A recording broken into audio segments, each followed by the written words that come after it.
I'm Kerry St. James. I'm with the Swiss company Nagra. And I have a great pleasure today to introduce to you two very special people. Abey Fonn is a treasure in our industry. For those of us who are on the manufacturing side of things, we strive for perfection and always pushing the edge of the art in the products that we make. Abey and her company, Impex Records, does the same on the software side. The recordings are impeccable, and the music selections also are what we demand, not the audiophile drivel that comes out where you back in the old days played the train records and the train went across to show the stereo. We find ourselves listening to those albums that are not musically interesting but sound great. Impex not only selects music that sounds great, but also is a perfectionist label in terms of the production process. It's through Abey's guidance and insistence on perfection that her Impex records are true gems in our systems. I don't know, and this is the truth, I don't know of another label that spends the attention to detail in the production that Impex does. They are dead quiet, perfectly flat, wonderful recordings, and I treasure all of those in my system and collection. Abey is largely responsible for that. Now I turn to Abey to introduce our very, very special guest.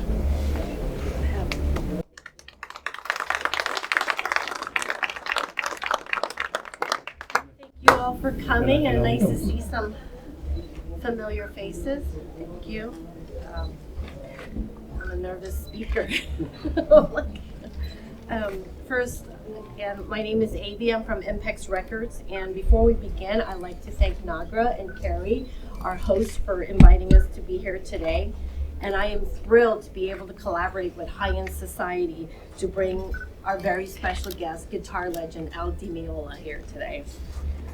Al's career has spanned over 5 decades, releasing more than 20-something albums, collaborated dozens more, and his impressive accolades includes a platinum record, 2 platinum records, 1 Grammy, 4 gold records, an honorary degree from Berklee Music College, a Lifetime Achievement Award from BBC, and millions of records sold. I first came to appreciate Al when I heard the album Elegant Gypsy, and I appreciated his talent, but it wasn't until 1994 when I was attending a trade show that I heard Friday Night in San Francisco. I literally lost my mind. I stood there and I kept listening and listening. I said, can you play that again? Can you play that again? And it was because of my love for Friday Night in San Francisco that led me to collaborate with Sony Music to release Friday Night on both 33 and 45 on Impex Records. And the 45 did so well, it led to the opportunity and collaboration with Sony Music and my personal collaboration with Al to release Saturday Night in San Francisco, which is out right now on 33. As some of you may know or heard the story, the Saturday Night in San Francisco came about because Al found the multi-track tapes in his New Jersey home, the basement of his New Jersey home. And these tapes are kind of like unseen dream of every audiophile label, having 6 unmixed 16-track masters. From there, I started a 2+ year journey with Al to release Saturday Night in San Francisco, and the album was out July 1st of 2022. Impex Record released the US version, and Ear Music released the European version. Both albums have the same edits, but they were different mixed, different masters, mastering engineer, and different pressing plans. But before I introduce our brand ambassador and our special guest of honor, let's play Saturday Night in San Francisco. Track, side A, track 1 and 2. This one is on 33, pressed at RTI.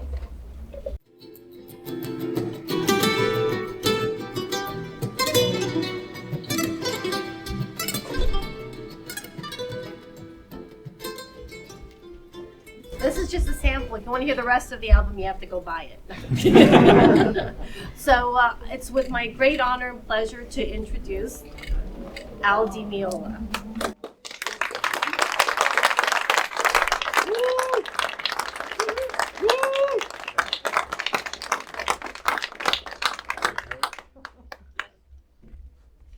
How's that? Oh, much better.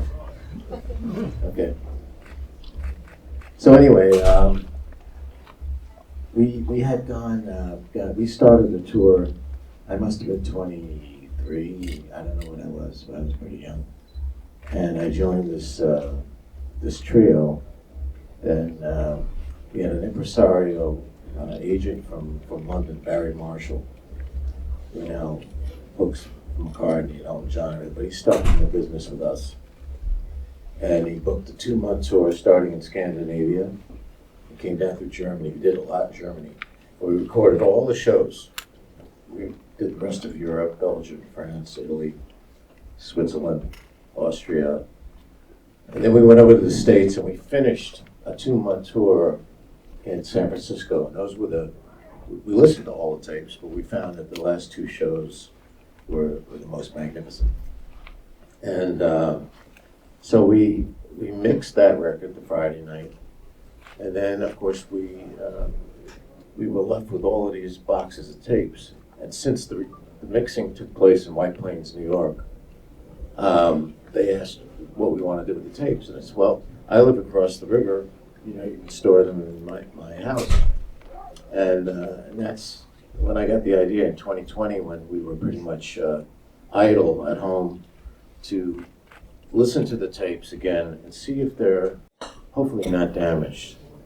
And we did a baking process to preserve the sound, which we had redone. We did it 2 times and had the tapes restored to full audio capacity. And then we took the alternate songs that were not released on Friday night. We made a whole record of Saturday night, which was a pretty nice discovery for a lot of the fans. A lot of them didn't know we did a Saturday night. In fact, John McLaughlin didn't know we played a Saturday night 40 years later. You know. So anyway, the whole experience of the years, 40 plus years of dealing with record companies, I've never had one so fruitful and fulfilling as the one I had with dealing with Abey Fonn. I mean, she was so meticulous and went out on a limb so many times that I was really captivated with the attention to detail. I've never seen in all my years of recording with Columbia, Sony, and all the other labels combined. And she really made this record happen. I mean, I did a lot of the editing. You did And I'll tell a story about the editing. Sure. Because I spent with my engineer a good probably couple of months editing to fit the sides of the vinyl. It was very hard to do, to cut parts of solos out. You know, so I had to sit and make the determination for John. Paca's deceased, so I had to really think about keeping the best aspects of the record intact and dissecting what we could lose in order to meet the size of the vinyl. We spent all of our time editing. Since it was the second night, it was the same microphone, same ambient, same everything.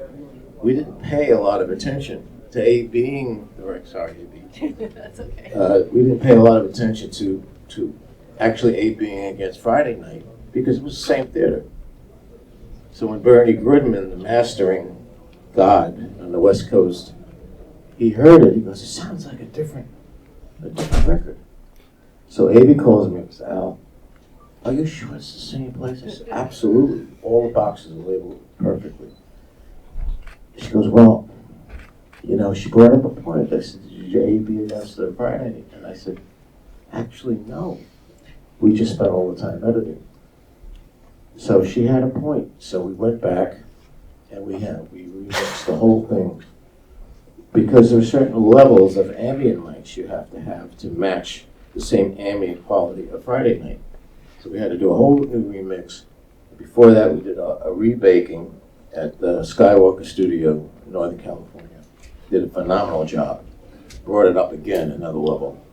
And a lot of people are saying that the Saturday night sounds better than the Friday night. Now, mind you, these records were sitting in my basement for 44 years or whatever. And I had no idea what it was, if they were even going to be up to par. The boxes looked like they were shredded through a machine. There was some water damage, mold, the tapes were old, so it Yeah. required a lot of restoration. And we took it to the world famous Skywalker, which restores all the old movies and very difficult projects. Yeah, Abey made it all happen. I was very impressed. Very impressed. Where were you in the 70s, by the way? We could have used you. So, yeah. You made it happen. You made it. Well, you made it happen. It started with me calling John and convincing him that we did 2 nights in San Francisco. John, it was a long time ago, but COVID is upon us. We should maybe talk about this now before, And he was a little against it in a way. He almost didn't believe we had something. I said, well, let me. I go, all right, send me something. So I sent him a track, and then I couldn't get him on the phone for a while. I said, oh boy, maybe he doesn't like it. So eventually got him. I kept on it. I really kind of resurrected a friendship. And he says, it sounds phenomenal. He said, keep it all. And then I said, another 2 tracks. Phenomenal, keep it all. Don't edit anything out. I said, well, John, we gotta make vinyl. Work. You're gonna have 45 minutes on one side of a vinyl, So that was the thing. Well, it's up to me. I keep it all. I said, well, okay. We have to deal with reality, and the fact that it was COVID and there were no flights coming in from Europe. It looks like I had the balls in my court. You gotta trust me. And he had a hard time with that. However, in the end, he congratulated Abey. He even congratulated me, which was very hard to believe I would get a congratulations from John on anything, but it was a nice thing. And I said, well, your wife writes a very nice email. So that's it. We made a documentary. It's on Elusive Disc's YouTube channel. It's Elusive Disc, DISC, and it's like a 30-minute of the making of Saturday Night, and we kind of filmed our entire process, talk about editing. It was like probably 80 hours of film edited down to 30 minutes, so that was not easy. But it tells us, what we did, the engineers we worked with, the manufacturing, how we developed the jacket, because the jacket's made with metallic ink and 2-color metallic ink. And this type of metallic ink is difficult because you have to lay the silver down and let it dry for 48 hours before running the second coat. So that took up a lot of press time. And we did it during COVID, so it was a very, nothing was normal. Nothing worked normal during COVID. You have a Friday night version? Yes. So before we talk about a little bit about Al's body of work and what he's doing now and projects he's currently working on, we're going to play Friday Night in San Francisco on 45 by Impex Records, and it was this album and this project that led me to working with Al and to really expand my catalog, which I'm going to do more stuff. So can we put on Friday Night?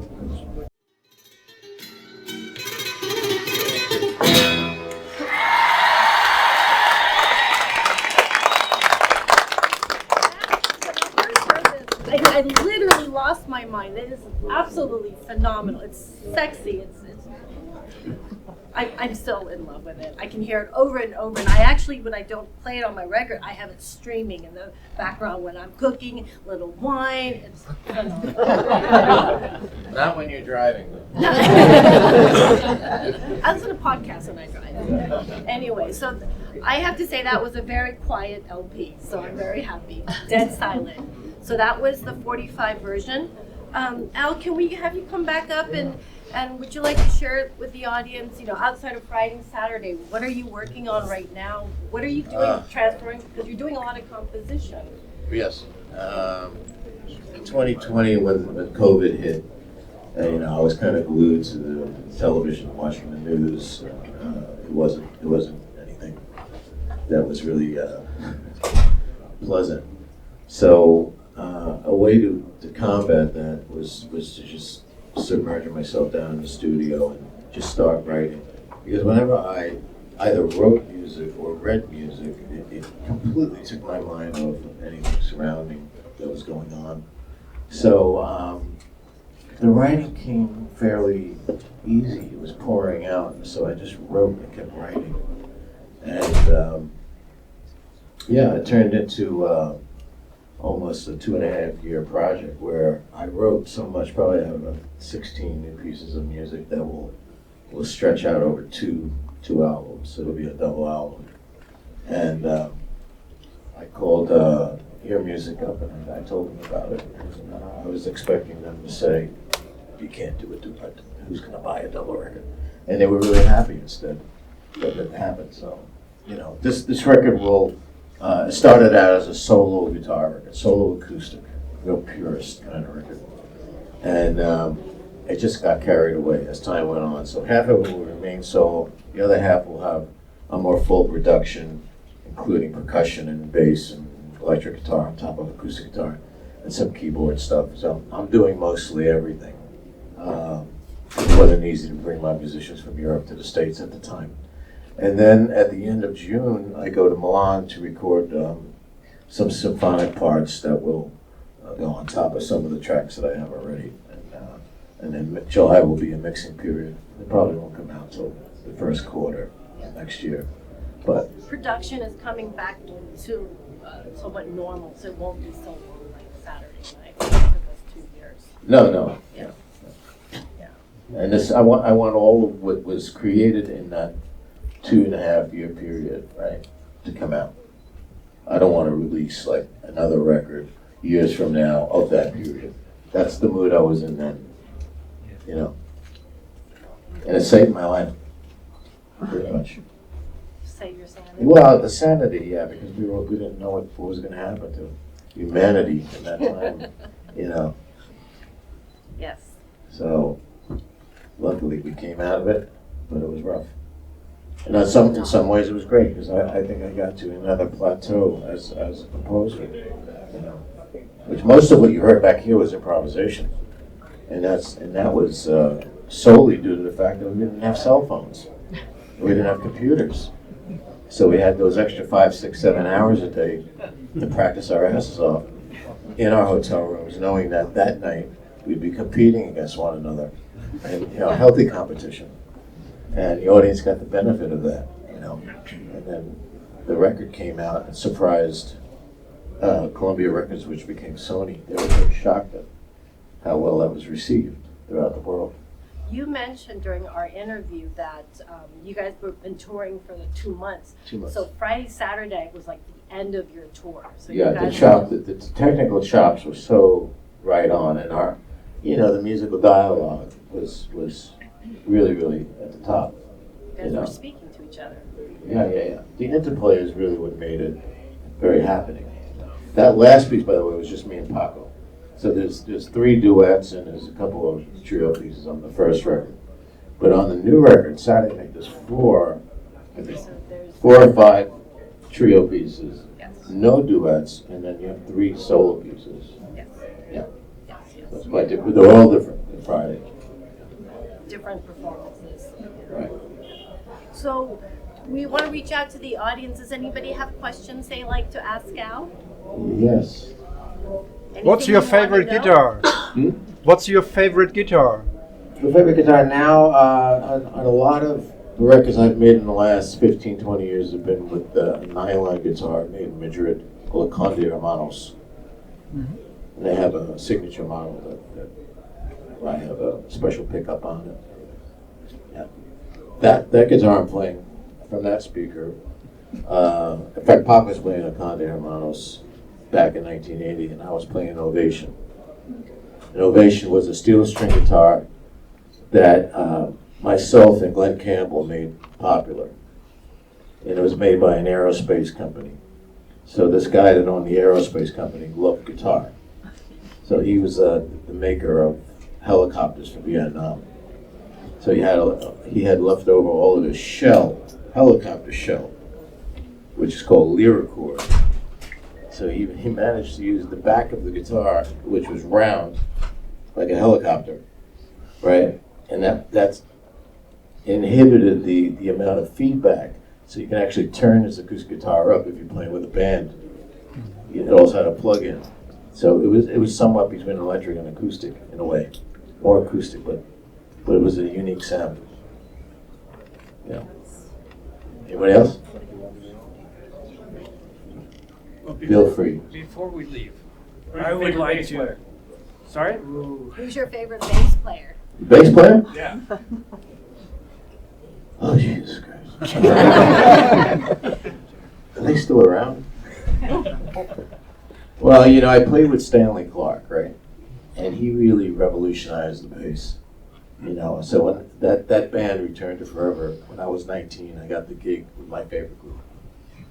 Chick was my favorite keyboard player and also composer. So from the get-go, I was playing in a heavily composed kind of music.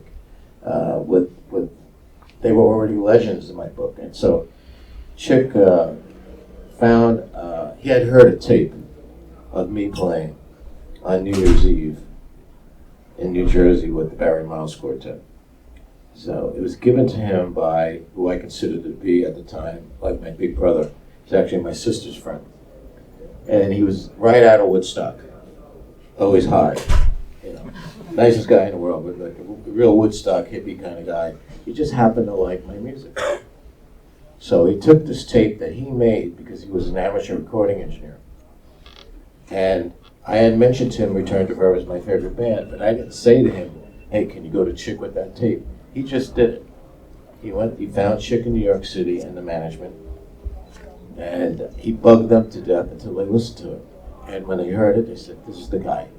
So Chick calls me up while I was at Berklee School of Music, and he goes, is this Al? And I go, yes. He said, is this Chick Corea? I said, yeah. Who is this? He said, no, this is Chick. I heard a tape of you playing with the Barry Miles Quartet. We love it. I said, what tape was that? It was from New Year's Eve. I said, oh, Jesus Christ. This is the night that my friend Mike, who's Mr. Druggy, put a little bit of acid. So I was, first time I ever did acid, and I was on an acid trip. And I never played better since that night. And so Chick thought he hired some other guy. So anyway, he says, look, we want you to come to New York and join the band. Not even try out. So I go down to New York.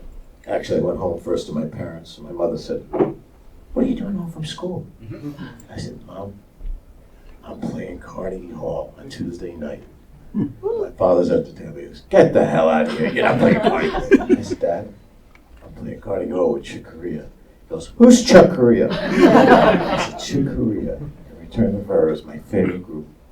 And I'm playing Carnegie Hall as my first show at 19 years old, which I was nervous beyond belief.